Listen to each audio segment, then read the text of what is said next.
సుదీర్ఘకాలం జరిగినటువంటి ముఖ్యంగా 21వ శతాబ్దంలో సుదీర్ఘకాలం జరిగినటువంటి యుద్ధాల్లో సిరియా యుద్ధం ఒకటి. సో లక్షలాది మంది ప్రాణాలు తీసి మరెంతమందిని వలసపాట పట్టించి శరణార్థులుగా మార్చిన యుద్ధం సిరియా యుద్ధం.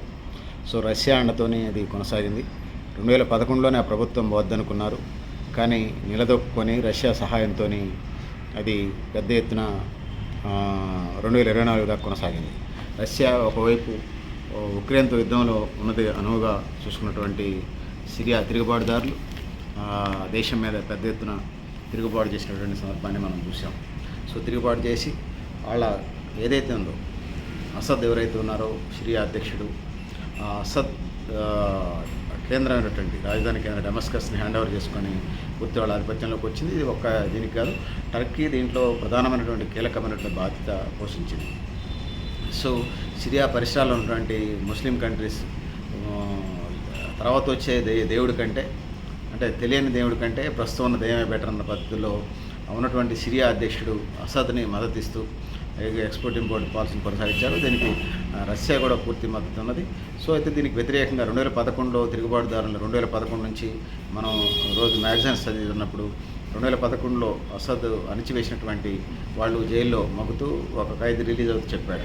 2011 తర్వాత 2024నే నేను సూర్యోదయాన్ని చూశాను. అంటే అంత పెద్ద ఎత్తున తీవ్ర అణిచివేత ధోరణి అయితే అసద్ ప్రభుత్వంలో ఉన్న తిరుగుబాటుదారుల పట్ల వీళ్ళందరూ రష్యా ఏదైతే ఉందో వీళ్ళ సిరియా పాలకుడి యొక్క మద్దతు ఇచ్చేటువంటి రష్యా యుద్ధంలో ఉండి దాని పద్ధతుల్లో అది ఉక్రెయిన్తో యుద్ధంలో ఉన్నటువంటి నేపథ్యంలో అదే అదునుగా భావించినటువంటి వివిధ తిరుగుబాటుదారు గ్రూపులు ఒకటి కంటే ఎక్కువ 10 దాకా ఉండొచ్చు. వాళ్ళు ఆ విధంగా డమస్కస్ని లేకపోతే సిరియాని హ్యాండ్ ఓవర్ చేసుకోవడం జరుగుతుంది. ఈ క్రమంలో ఆ దేశ అధ్యక్షుడు ఎవరైతే ఉన్నారో అసద్, సిరియా అధ్యక్షుడు బషర్ అసద్, అసలు పేరు బషర్ అసద్ ఎవరైతే ఉన్నారో, సో అంతర్యుద్ధంలో తిరుగుబాటుదారుల చేతులకి పోతూ ఉంది. సో ఆ విధంగా తను విమానంలో పలాయనం చిత్రించి రష్యాలో తలదాచుకున్నట్టుగా మనకు ఉన్నటువంటి సమాచారం లభ్యమవుతా ఉంది. సో కొత్త ప్రభుత్వం వస్తే దానికి టర్కీ అండదండలు ఉన్నాయి కాబట్టి తిరుగుబాటుదారులకి ఆ విధంగా ముందుకు పోతుంది అనుకోవచ్చు. సో మరి ఇస్లామైజేషను లేకపోతే నియంత్ర పరిపాలన ఉన్నటువంటి అసద్ పరిపాలన కంటే బెటర్మెంట్ పరిపాలన వస్తుందా, లేకపోతే మళ్ళీ అక్కడ ఒక టెర్రరిస్ట్ గ్రూప్ వచ్చేసి ఒక మతానికో ఒక వర్గానికో చేసేసి మళ్ళీ అణచివేతలు మళ్ళీ రెండో అసద్ ఎవరైనా వస్తారా, అట్లా నియంతృత్వ పరిపాలన కొనసాగించేది ప్రశ్నార్థకంగా ఉన్నది. సో టర్కీది చక్రం తిప్పుతారు అనుకుంటున్నాం. టర్కీకను ఒకటే అక్కడే సిరియాలో ఒకటే తిరుగుబాటుదారుల గ్రూపులు కాదు, ఒకటి నుంచి డజన్ దాకా ఉన్నట్టుగా 10-12 గ్రూపులు ఉన్నట్టుగా తిరుగుబాటుదారుల గ్రూపులు ఉన్నాయి. ఆ 10-12 తిరుగుబాటుదారుల గ్రూపులు టర్కీకి మధ్య కాంబినేషన్ కలిస్తే మంచి పరిస్థితులు ఉంటాయి. లేకపోతే ఆ తిరుగుబాటు గ్రూపులకి టర్కీకి మధ్య గ్యాప్స్ వస్తే పెద్ద ఎత్తున మళ్ళీ ఆ దేశంలో ఉద్రిక్తత దారితీసే పరిస్థితి అయితే మనకు కనపడుతుందనేది మనం చెప్పుకోక తప్పదు. సో అరబ్ దేశాలు తోటి ముస్లిం అని మద్దతు ఇచ్చారు, మరి కొత్త వాళ్ళు ఎవరు వస్తుందో లేదని. సో ఇప్పుడు మరి వాళ్ళ పరిస్థితి ప్రశ్నార్థకంగా ఉంది, వచ్చేటువంటి ప్రభుత్వం ఏదనేది. సో ఇది ఊహించని పరిణామం అసలు అయిపోయింది. 2011లోనే అసద్ కూలిపోదు అనుకుంటే 2011 నుంచి 2024 దాకా కొనసాగాడు. సో అరబ్ దేశాల మద్దతు కావచ్చు, రష్యా మద్దతు కావచ్చు, సో తీవ్రంగా తిరుగుబాటుదారులను తీవ్రంగా అణిచివేసి జైళ్ళల్లో మగ్గొట్టడం కావచ్చు, వేలాది మందిని. సో మెయిన్ టీమ్స్ అన్నీ పోయినప్పుడు సహజంగానే తిరుగుబాటుదారులు నాయకులు జైలు పాలైనప్పుడు సహజంగానే ఆ ఉద్యమం కొంత స్తబ్దతను నెలకొంటుంది. సో అదును చూసి రష్యా ఈ సిరియా అసద్ ప్రభుత్వానికి ప్రధానమైన అండదారు ఎవరైతే ఉన్నారో రష్యాని గమనించి ఇలా కవలికల్ని అన్నింటినీ చూసినటువంటి తిరుగుబాటుదారు వర్గాలు పరిస్థితిని అంచనా వేసి కరెక్ట్గా వెళ్ళి ఖచ్చితంగా దర్బార్ని కొట్టినట్టుగా మనకు కనపడుతుంది డమస్కస్ని. సో ఆ విధంగా సిరియాని వశం చేసుకున్నట్టుగా మనకు అర్థమవుతూ ఉంది. సో ఒకటి అసద్ నియంతృత్వ ప్రభుత్వమే కాదు, మళ్ళీ వచ్చే నియంతృత్వ ప్రభుత్వం కానీ ప్రపంచవ్యాప్తంగా ఇతర నియంతృత్వ ప్రభుత్వాల మీద ప్రజలు చేసే తిరుగుబాటునప్పుడు పౌర హక్కులు లేకపోతే మానవ హక్కులకు సంబంధించి చేసేటువంటి తిరుగుబాట్లు, విప్లవాలు, యాజిటేషన్స్ అన్నింటినీ స్వాగతించాల్సిందే, అది మన ధర్మం కూడా.